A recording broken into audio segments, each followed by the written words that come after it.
A wounded German shepherd lying alone in the mud near an abandoned construction site, raining lightly, his leg bent unnaturally, looking scared and weak, dramatic and emotional atmosphere. 3 rescuers, 2 women and 1 man, wearing raincoats, arriving at a muddy construction site, approaching a hurt German shepherd with caution and care, holding a stretcher and blanket. A female rescuer kneeling down in front of a scared, injured German shepherd, gently speaking to him, their eyes meeting. Emotional connection, soft rain in the background. German shepherd lying on a veterinary table with a bandaged leg. Veterinarians treating him gently. Clinical room, but warm and hopeful atmosphere.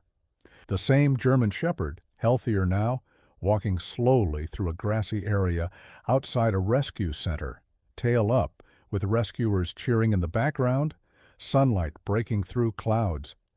A calm and strong German shepherd sitting beside a nervous puppy in a rescue shelter, protective posture, soft indoor lighting, hopeful and emotional tone,